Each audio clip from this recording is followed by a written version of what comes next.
All right, so in this episode, we're going to show you more bad news. I'll give you a clue where the bad news starts. It's right underneath the motor mount. Stay tuned. We'll show you. Now, as I was getting everything cleaned up, I couldn't help but notice where it looks like chop strand. I could see that they put fiberglass here. You can see where the mat is here, and then it rolls over. This is just regular fiberglass mat, but you can actually see the wood itself exposed right there. And that's why I had this in the first episode. And what it does is it measures moisture inside of wood. And I've used this, I believe, on the Volvo Penta rebuild. I believe with most notably the transom, to kind of see if the transom was wet. Let's see if we can get this guy to come on. I guess I just wasn't holding it enough. And we want to set it to the wood setting. And let's see if we can get these inside the wood here. And we got 16% moisture in there. So we dig it a little bit further, we get even more. Oh, look at that. Actually kind of just stuck it underneath that. So yeah, there's definitely been some moisture in there. I'll probably bust out the hammer and do some tests in here to see if the floor is good. I mean, that right there is like super solid, but what I want to do is I want to hit in here. And this, you can see where the chop strand is, but it's still holding everything in place, so that's good. It's just right here is where it's exposed. I'll likely be kind of careful if I do clean the deck up in here, because any more water that kind of like goes towards the bilge area is going to get in here. And this is kind of a critical area, especially where your engine mounts are. If you're not careful and this wood starts to be compromised, your engine mounts will sink and you'll throw everything out of engine alignment. And then as you are aware, you'll throw your gimbal bearing out, and even worse, some other things. Let's go over a little bit, and you can kind of see if I can get the angle just right. I don't think I'll be able to. There it is. Get these wires out, but look here. It's starting to split there as well. Well, that is not the greatest of news. What do you do when you have something like that? Do you pull the motor out? Because after all, how do you get underneath there, and specifically around that engine mount, to repair it? Do I pull the whole motor out and fix it? What do you think? I gotta think about that one, to be honest with you, and see, because you don't want to just patch that, right? Because only bad things can happen if you do. I'll likely need to ponder on this one a little bit, on how that repair is going to be made.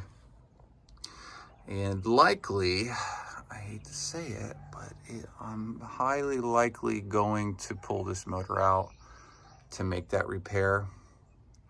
One of the reasons why I'll probably do that is, if you look up here, I already have my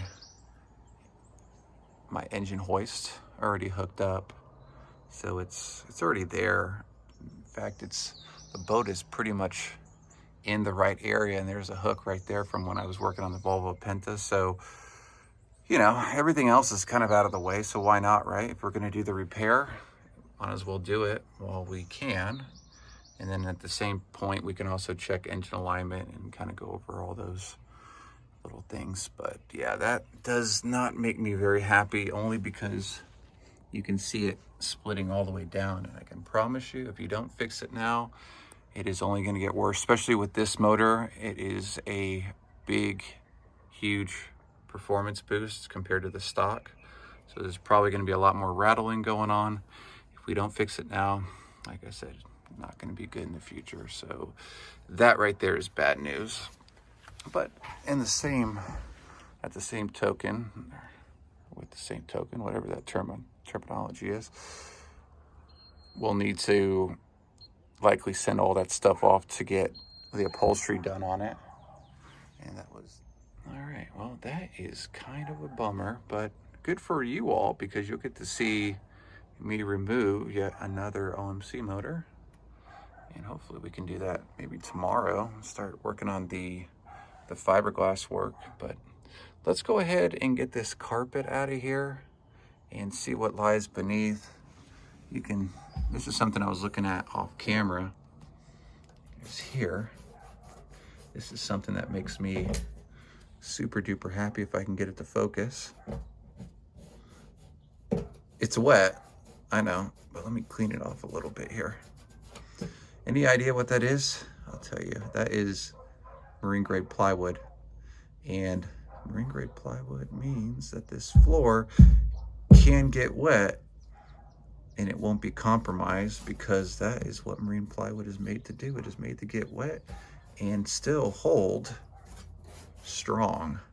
You can see they painted it over here. And then in our ski locker area, the underneath flooring is actually still intact, and all the stringer areas are still intact from what I can see all the way around. So that makes me a little happy that I don't have to rip the floor up, because if there's 3/4 inch marine grade plywood on the floor, it is likely being used throughout this entire boat project here. And I saw in the speaker boxes, those are actually marine grade plywood as well. So that's a good thing. Well, without further ado, let's go ahead and pull this carpet out and see what other little surprises. I'm kind of curious on the bonding that was done there. So anyway, let's go ahead and mask up and get ready to pull this out. Phew, I'll tell you what, that was kind of a lot of work. I like the white paint underneath. It looks like it's something pretty strong, because when you take and pull the carpet up, a lot of times if you see like what was used up here is like the cheap paint. If it was used down here, when you go to pull the carpet up, it'll typically pull the paint up with it. And it looks like for the most part, it's still intact here. The front piece of the boat looks like it had been bonded from underneath, because you can see how it's raised up here. So it was actually repaired from underneath, versus how I did the Volvo where I sliced it. It must have been repaired from underneath, because there's no joint under there. That's still the front clip that's been undone here. And this is where one section is. And you can see the speaker boxes are actually part of the floor, which is cool. I don't really see any soft spots. We see a little cracking right here, but it's cracking as far as the top is concerned. It looks like the floor itself is still intact. It's just where the speaker box was bonded, it's kind of cracking. I'm probably not going to worry about that, because that's not a big deal. And then you can see it on this side. It looks like a crack, but it's actually not. And then done a few tests and looked along the edges. Where that seam is where you want to kind of check as well. See if you have any cracks along this edge. And it looks pretty sturdy. Pretty happy so far. Yeah, it's 3/4 inch marine grade plywood. That's for sure. And yeah, so far so good. Haven't seen any issues other than below the engine mounts, and unfortunately I'm gonna have to pull that motor out. All right, quick tip for you all watching this is save the carpet. If you try to make your own template, no matter how hard you work at trying to get it in there, it'll never look quite perfect unless you use the old template. Trust me on that one. So I will keep this, probably roll it up better than it is right now. I'll likely keep that, so when I get the new carpet, I'll trace it, and then we can put it in here twice as fast. Otherwise, yeah, it won't look very good. All right, so front is good. And I believe what we're gonna do next is probably pull these speakers out. Oh, okay. Another thing too to mention is you have holes in the floor. So if it starts raining, essentially you're gonna have water going into the floor, and you don't want to have that happen because there's no way for it to drain out.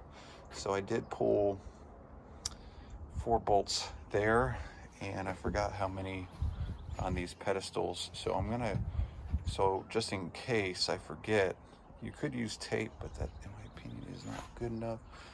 I'll likely go and just put some acrylic caulking, something that I can pull off later on when I go to put these back on. Or, as I mentioned, I'll probably put a little pedestal on top of it, and I'll have to do some grinding there.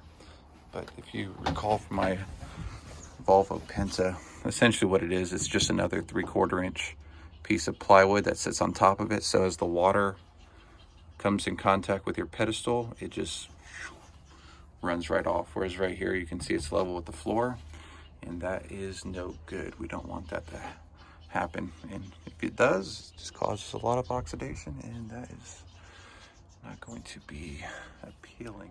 That's going to do it for this episode. Hit that subscribe button. Like the video if you thought it was cool. Catch you on the next episode. Have a good one, everybody. Take it easy.